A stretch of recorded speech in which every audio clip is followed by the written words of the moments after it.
Hello, my name is Ethan Languri. I'm the Director of Industrial Assessment Center at Tennessee Tech University. And in this session, I'm going to talk about STEM systems basic.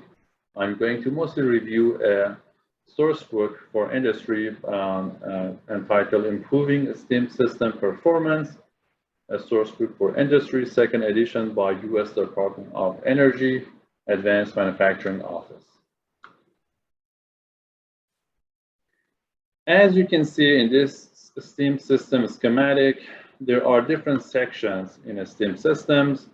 On the generation side of the steam, you have a boiler. Draft fan push the air for the combustion through the flue gas of the boiler to get preheated and come into the in contact with fuel where we have the combustion, and water, which is preheated by economizer through the utilization of the flue gas, yes, into the boiler, and we have a steam in the red line.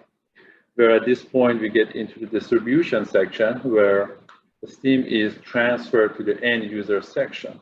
So there's a header here that nothing but a large pipe that kind of distribute the steam from there. You may have multiple headers in different systems, a high pressure header and low pressure header. And from the distribution system, steam transferred to end users where steam is used for a certain process, or in this case, in a shell and tube heat exchanger for certain applications. In this case, you will see that there's a PRV, pressure reducing valve, to drop the pressure of the steam for a certain use that requires less pressure. After typically an end user, there is a steam trap to collect the condensate from the steam system and bring it back into the condensate receiver tank, where all of those pure condensate liquid pumped back to the system. In this case, you'll see that the condensate receiver tanks pumps it back to the deaerator, where the whole purpose of using the aerator is to remove oxygen from the system as much as possible, because oxygen is corrosive and bad for the system. So as you will see later, and also in this plot, in this schematic, the steam comes into the aerator, raise the temperature of the condensate as well as pressure, typically around 5 psig or more. And this allows having some flash, which is vented to environment to remove the oxygen from the system.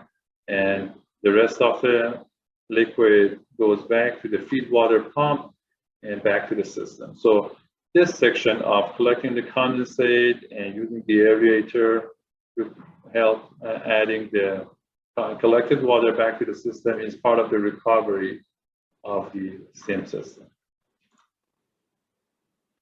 On the generation side of a steam system, you can have different types of boilers. One type is fire tube boilers, where combustion gases are inside the boiler tube. That's why it's called fire tube.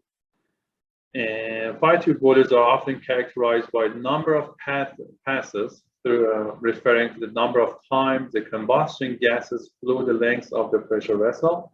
In the case you'll see here in this plot, the combustion gas is going through first pass, second pass, and third pass before they get into this stack. So this is a 3-pass fire tube boiler.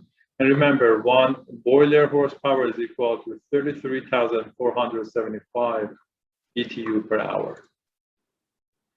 We also have water tube boilers. As you can tell, water going through the tubes of the boiler, and hence they can handle higher pressure. So for applications where high steam pressure needed, those are the perfect candidate. Although fire tube boilers account for majority of boiler sales in terms of units, water tube boilers account for majority of boiler capacity. There are different types of boilers as well. Waste heat recovery boiler are either fire tube or water tube, design and use heat that would be otherwise discarded, such as waste heat, to generate steam. Typical source of heat for these types of boilers include exhaust gases or high temperature products from an external manufacturing process. Another type is HRSGs, or heat recovery steam generators. They use the exhaust of a gas turbine that can go over 1,000 degrees Fahrenheit to recover as a steam generator, to produce a steam. That exhaust gas out of the gas turbine can go over 1,000 degrees Fahrenheit, as mentioned earlier, and account for over 75% of the total fuel energy use. So it's a great way to utilize that heat. There are other components to the generation side of the steam systems. Quickly, we're going through superheaters that are nothing but equipment to add energy to the steam to raise the temperature of the steam beyond their saturation temperature for certain applications. Economizers, again, there are the use of heat from the flue gas to preheat the water. And there are two different types of economizer. You can have a non-condensing or condensing type. Typically, you want to avoid the condensation in exhaust gases produced by burning natural gas, because those are acidic, condensated, bad for the system, and the exhaust gas temperature should typically be kept above 250 degrees Fahrenheit. You don't want to go below that temperature to have condensation.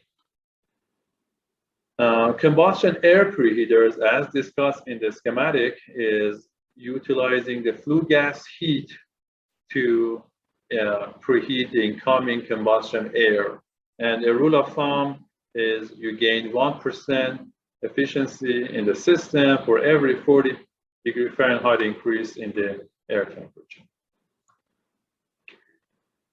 The aerators is another component of generation, or we should go really back into a recovery section, where the whole goal of using the aerator is removing the oxygen from the system.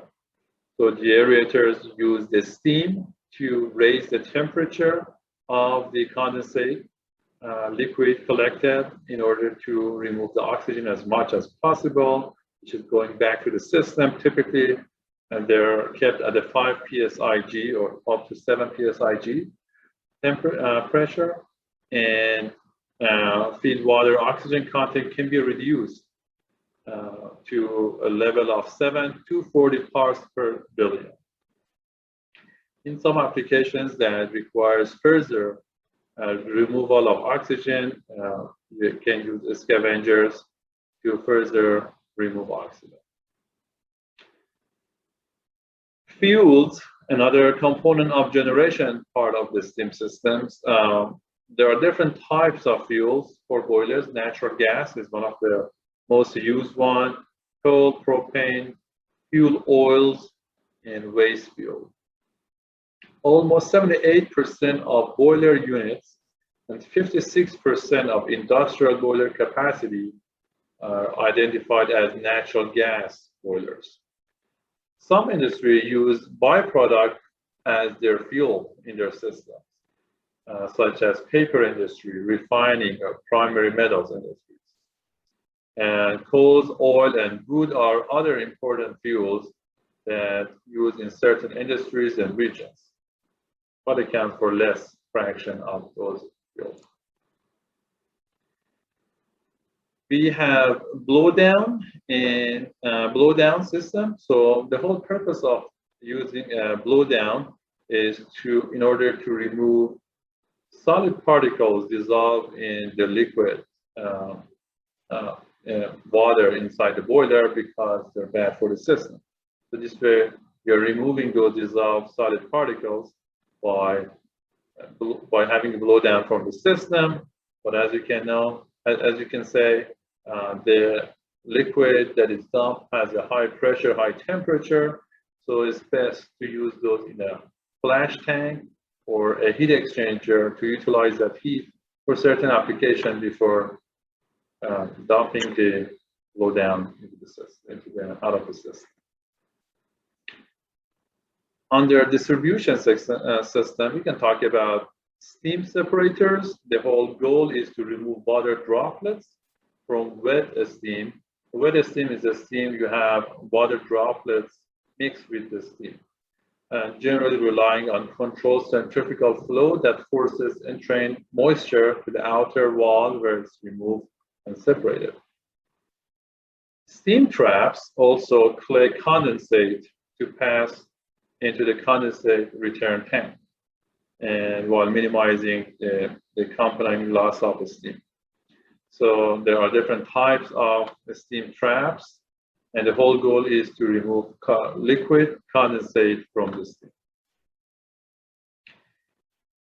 There are different uses for steam systems. So in the end use section, you can have condensers to associate with the steam turbines.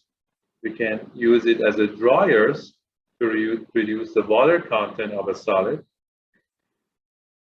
And that you use it a lot in paper, pulp, and textile industry. You can use use the steam as evaporators to reduce the water content of liquid, generally by heating it with the steam. Used extensively in industries such as food, chemical manufacturing, textile, and more. In most cases, evaporators are shell and tube heat exchangers where steam is on the shell side and product being concentrated is in the tube side. And here's my last slide on the recovery of the steam system. Flash steam vessels to allow the recovery of the steam from the condensate line. This is a great way to use that steam for lower pressure application, as you see in the picture. And condensate receiver tanks is another way to recover the liquid condensate receiver tanks to collect and store condensate and putting back to the system. This is my last slide. With this, I finished this presentation. Thank you.